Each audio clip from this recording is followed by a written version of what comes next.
Wife cheated with my physical therapist during my recovery from surgery. The medical board was very interested in his bedside manner. Back in March, I underwent major knee surgery after tearing my ACL during a weekend hiking trip. The recovery was supposed to take 6 months, and I needed intensive physical therapy 3 times a week. My wife seemed incredibly supportive at first, driving me to appointments and helping me with basic tasks around the house. She even took time off work to assist with my initial recovery period. The first few weeks were brutal, not just physically but emotionally. Being unable to walk properly or do simple things like shower independently really messed with my head. My wife kept reassuring me that everything would be fine and that she was there for me no matter what. She suggested we hire a private therapist to come to our home instead of me struggling to get to the clinic every few days. The therapist who came to our house was this younger guy, probably in his early 30s, very professional and knowledgeable about sports injuries. He set up a small gym area in our basement and created a comprehensive recovery plan. My wife would always hang around during the sessions, asking questions about my progress and what exercises I could do on my own. I thought she was just being caring and involved in my healing process. About 6 weeks into the therapy, I started noticing some changes in my wife's behavior. She became more concerned about her appearance, buying new workout clothes and spending extra time getting ready before the therapist arrived. She claimed she wanted to learn the exercises so she could help me when he wasn't there. I appreciated her dedication, though something felt slightly off about her sudden interest in fitness. The therapist began coming 4 times a week instead of 3, saying my case required more intensive treatment. My wife was thrilled about this change, offering to make lunch for him after our sessions. She started asking personal questions about his background, his other patients, and his training methods. I figured she was just being friendly and building rapport with someone helping her husband recover. During one particular session, I fell asleep on the couch upstairs while they were cleaning up the basement equipment. When I woke up an hour later, the house was completely quiet. I called out for my wife but got no response. I hobbled downstairs and found the basement empty, though I could hear voices coming from our bedroom. My wife later said they were discussing my treatment plan privately so they wouldn't worry me with technical details. The physical improvements were happening faster than expected, which should have made me happy. Instead, I felt increasingly uncomfortable about the dynamic between my wife and the therapist. They had inside jokes, shared glances, and seemed to communicate without words. When I mentioned this to my wife, she got defensive and accused me of being paranoid due to the pain medication affecting my judgment. One afternoon, I decided to surprise them by ordering pizza for lunch during our session. I called the house phone instead of my wife's cell, thinking she might not hear it over the exercise equipment. The phone rang and rang with no answer, even though I knew they were both home. When I finally got through on her cell 20 minutes later, she sounded breathless and claimed they were in the middle of an intense workout routine. My suspicions really peaked when I noticed my wife doing laundry much more frequently than usual. She was washing sheets and towels almost daily, which seemed excessive for our household. When I asked about it, she said she wanted everything to be extra clean for my recovery, and that the therapist had mentioned how important hygiene was for preventing infections. Her explanation made sense, but the timing felt suspicious. The breaking point came when I found a receipt in my wife's purse while looking for aspirin. It was from a fancy lingerie store downtown, purchased the day before one of our therapy sessions. When I confronted her about it, she claimed she bought it as a surprise for when I was feeling better. The receipt was dated 3 days ago, but she was wearing something I'd never seen before during yesterday's session. I decided to do something I never thought I'd do in my marriage. I set up a small camera in the basement, hidden behind some books on a shelf. I told my wife I had a doctor's appointment and would miss the next session, but asked if the therapist could still come to assess my progress and adjust the equipment setup. She was more than happy to coordinate this solo session. The footage I captured completely shattered my world. They weren't discussing my treatment plan or adjusting equipment. They were all over each other the moment I left the house. The intimacy and familiarity between them made it clear this wasn't a recent development. They moved together like they'd been doing this for weeks, maybe even months. I sat in my car outside a coffee shop for 3 hours, watching the video over and over, trying to process what I'd seen. The betrayal cut deeper than any physical injury I'd ever experienced. Not only was my wife cheating, but she was doing it with someone I trusted with my recovery in our home while I was upstairs recovering from surgery. Instead of confronting them immediately, I decided to gather more evidence. I started documenting everything: the extra sessions, the unusual behavior, the receipts, and the lies. I made copies of all the therapist's credentials and certifications. I researched the licensing requirements for his profession and discovered some very interesting information about ethical boundaries. The therapist was violating multiple professional codes of conduct.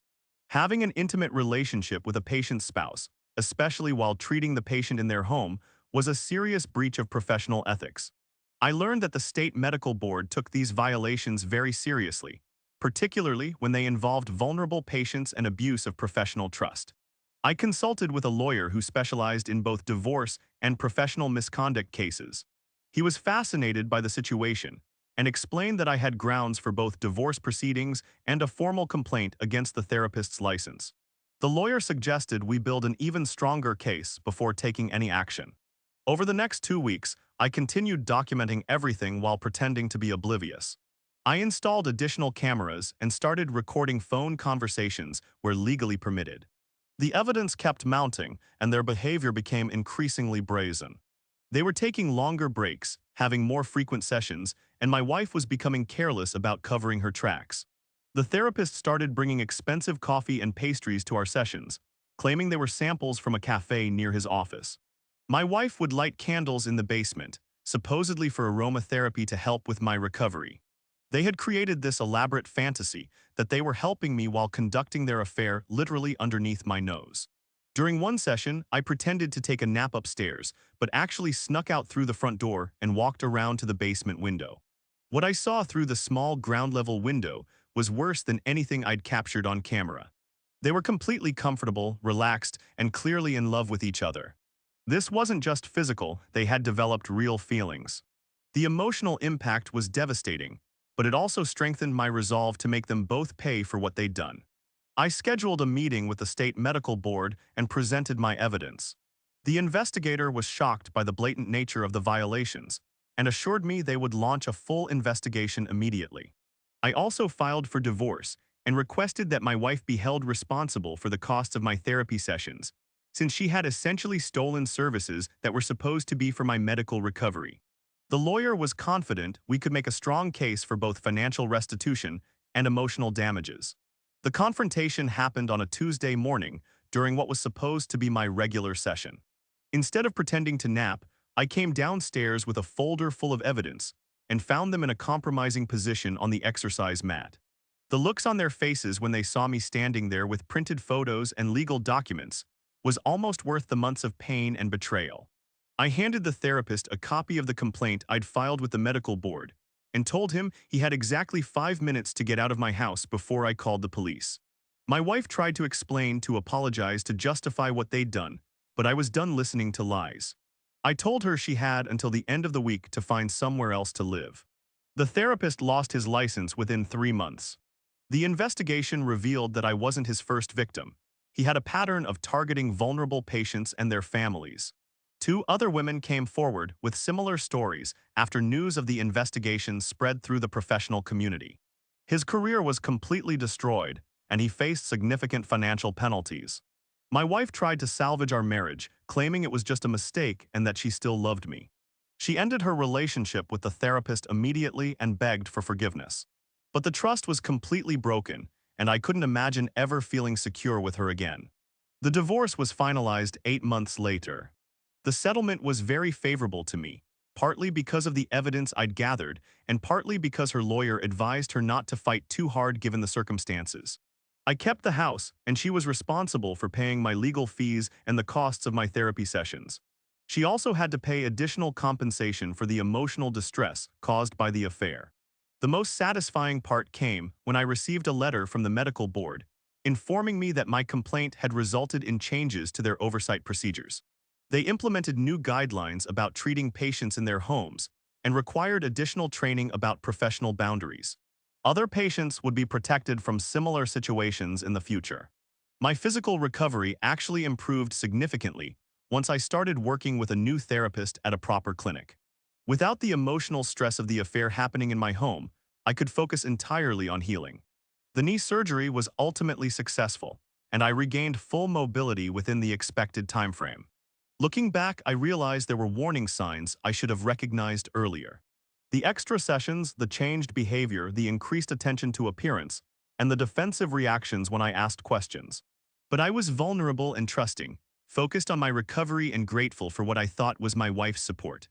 The experience taught me valuable lessons about trust, boundaries, and standing up for myself. I learned that professional misconduct should always be reported, not just for personal justice, but to protect others who might be victimized. I also discovered that I was stronger and more resourceful than I'd ever imagined when faced with a crisis. The therapist eventually left the state after losing his license and facing multiple lawsuits. My ex-wife moved across the country and started over with a new job and new life.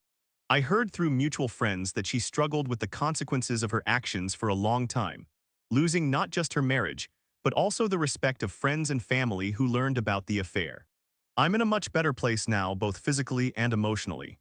The knee has healed completely, and I've returned to hiking and other activities I love.